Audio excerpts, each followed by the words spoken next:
আসসালামু আলাইকুম, welcome back to Meheri's home kitchen. কেমন আছেন সবাই? আশা করি ভালো আছেন। আল্লাহর অশেষ রহমতে আমিও ভালো আছি।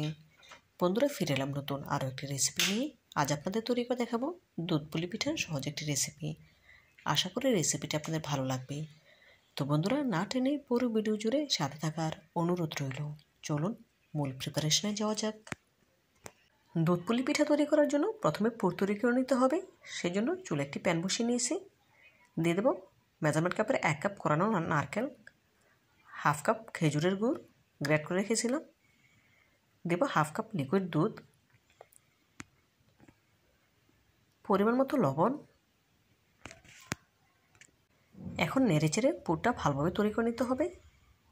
তো বন্ধুরা, ভিডিওর এই পর্যায়ে আপনাদের কাছে ছোট্ট একটি রিকোয়েস্ট রইল, যারা এখনও পর্যন্ত আমার ভিডিওটি দেখছেন একটি লাইক দিতে ভুলে গেছেন, প্লিজ একটি লাইক দিয়ে ভিডিওটি কন্টিনিউ করবেন। আর যে সকল বন্ধুরা আমার চ্যানেলে নতুন ভিজিট করেছেন, চাইলে চ্যানেলটি সাবস্ক্রাইব করে পাশে থাকা অল অপশনে ক্লিক করে দিতে পারেন। এতে করে আমি যখনই কোনো নতুন ভিডিও আপলোড করবো সবার আগে আপনার কাছে পৌঁছে যাবে। এই কাজটি যারা অলরেডি করে নিয়েছেন আপনাদেরকে জানাই অসংখ্য ধন্যবাদ। দেখুন বন্ধুরা, পুরটা কিন্তু অনেকটাই ঘন হয়ে এসেছে, দেখে বুঝতে পারছেন। এখন এর সাথে অ্যাড করে দিয়েছি 2 টেবিল চামচ পরিমাণ গুঁড়া দুধ। যেহেতু আমি লিকুইড দুধ ব্যবহার করেছিলাম সেজন্য 2 টেবিল চামচ দিয়েছি। আপনারা যদি লিকুইড দুধ ব্যবহার না করেন সেক্ষেত্রে 4 টেবিল চামচ বা 1/4 কাপ গুঁড়া দুধ দিয়ে দেবেন। দেখুন বন্ধুরা, এই পর্যায়ে পুর কিন্তু প্যানের গা ছেড়ে আসছে, দেখে বুঝতে পারছেন।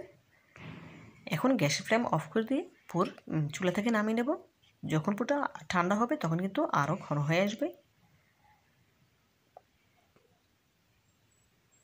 দেখুন, গ্যাসের ফ্লেম অফ করে দিয়েছি। এখন অপেক্ষা করব পুর পুরোপুরি ঠান্ডা হওয়া পর্যন্ত। দুধ পুলি পিঠা তৈরি করার জন্য খামির তৈরি করে নেব। সেই জন্য চুলে একটি প্যান বসিয়ে নিয়েছি। দিয়ে দিলাম মেজারমেন্ট কাপের 1 কাপ পানি, হাফ চা চামচ লবণ। এখন পানিতে বলক তুলে নিয়েছি। দিয়ে দিচ্ছি মেজারমেন্ট কাপের 1 কাপ শুকনো আতপ চালের গুঁড়া। এখন নেড়ে খুব ভালোভাবে মিশিয়ে নেব। মিশিয়ে হয়ে গেলে ঢাকা দিয়ে ঢেকে দেব 5 মিনিটের জন্য। দেখুন, ঢাকা দিয়ে দিলাম, ফিরছি 5 মিনিট পর। এই 5 মিনিটে খামিরটি খুব ভালোভাবে সেদ্ধ হয়ে যাবে। একটি সরানো প্লেটে ঢেলে নিয়েছি। যখন কিছুটা ঠান্ডা হয়েছে খুব ভালোভাবে মথে নিচ্ছি। পুরোপুরি ঠান্ডা করা যাবে না, কিছুটা গরম থাকা অবস্থাতেই মথে নিতে হবে। খুব ভালোভাবে মথে নিয়ে মসৃণ একটি ডো তৈরি করে নিয়েছি। এখন এখান থেকে অল্প অল্প ডো নিয়ে পিঠা তৈরি করে নেব। আমি আমার পরিমাণ মতো নিচ্ছি, আপনারা চাইলে ছোটো বা বড়ো যে কোনো সাইজের করে নিতে পারেন। দেখুন আমি কাজটি কীভাবে করে নিচ্ছি। বলে বোঝানোর কিছু নেই, দেখে বুঝে নিতে হবে। এভাবে করে আঙ্গুলের সাহায্যে চেপে নিলে বাটির মতো হয়ে যাবে। দেখুন, বাটির মতো করে নিয়েছি। এখন আগে থেকে যে পুরটা আমি তৈরি করে গেছিলাম সে পুরটা মাঝ বরাবর দিয়েছি একটু লম্বাটে করে। এখন দুই সাইড থেকে সমান করে নেব। দেখুন, জয়েন্ট দিয়ে নিচ্ছি। এই কাজটি আপনারা কম বেশি সবাই পারেন, তবে আমি কীভাবে করছি সেটা দেখিয়ে দিলাম। দেখুন, সমান করে নিয়েছি। এখন হাত দিয়ে একটু চেপে দিচ্ছি। আপনারা চাইলে যে কোনো ডিজাইন করে নিতে পারেন, তবে আমি ডিজাইন করব না। এই পিঠাগুলো এমনিতেই অনেক সুন্দর লাগে। এভাবে করে একই প্রসেসে সবগুলো পিঠা তৈরি করে নেব। দেখুন বন্ধুরা, একই প্রসেসে সবগুলো পিঠা তৈরি করে নিয়েছি। পুলি পিঠার জন্য আমি প্রথমে গুড় গালিয়ে নেব। সেজন্য চুলে একটি প্যানে নিয়ে নিলাম 1/4 কাপ গুড়, 3 টেবিল চামচ পানি। এখন নেড়ে চেড়ে গুড়ে বলক তুলে নেব।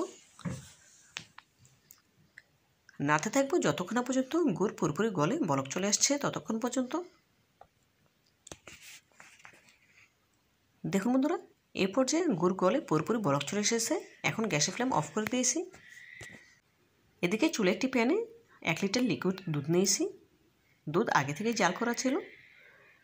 এখন চুলায় বসিয়ে দিলাম। ফ্লেভার জন্য দিয়ে দিচ্ছি 2টি আস্ত এলাচ। এখন নেড়েচেড়ে দুধে পুরোপুরি বলক তুলে নিতে হবে। এই দুধ জাল করে ঘন করার কোনো প্রয়োজন নেই, বলক উঠলেই চলবে। দুধে যখন বলক চলে এসেছে তখন আগে থেকে তৈরি করে রাখা পিঠাগুলো দিয়ে দিচ্ছি। অবশ্যই দুধে বলক আসার পরে পিঠাগুলো দিতে হবে, তার আগে দেওয়া যাবে না, এতে করে পিঠাগুলো ভেঙে যেতে পারে। গ্যাসের ফ্লেম হাইতে রেখেই পিঠাগুলো দিয়ে দিয়েছি। এখন বলক তুলে নেব। খুবই আলতো হাতে একটু নেড়ে দিলাম। দেখুন, দুধে বলক চলে এসেছে। দিয়ে দিচ্ছি পরিমাণ মতো লবণ। আবার একটু আলতো হাতে নেড়ে দিচ্ছি। খুবই সাবধানে নাড়তে হবে যেহেতু পিঠাগুলো অনেক সফট, সেজন্য। দুধে পুরোপুরি বলক আসার পর গ্যাসের ফ্লেম লো টু মিডিয়ামের মাঝামাঝি রেখে ঢাকা দিয়ে দিচ্ছি 15 মিনিটের জন্য। ফিরছি 15 মিনিট পর। দেখুন বন্ধুরা, 15 মিনিট পর ফিরে এলাম।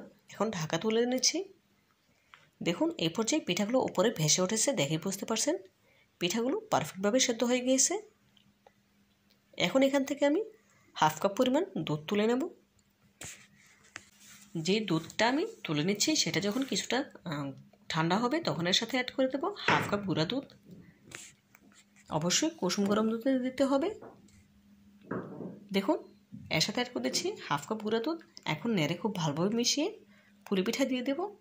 দেখুন অফ ক্যামেরায় গুঁড়া দুধ আর সাথে যে খেজুরের গুড়টা আমি গালিয়ে রেখেছিলাম সেটা অ্যাড করে দিয়েছি। এখন পুরোপুরি একটি বলক তুলে গ্যাসের ফ্লেম অফ করে দেব। যখন বলক চলে এসেছে গ্যাসের ফ্লেম অফ করে দিয়েছি। এরপর যে পুলি পিঠা আমার পারফেক্টভাবে তৈরি হয়ে গিয়েছে।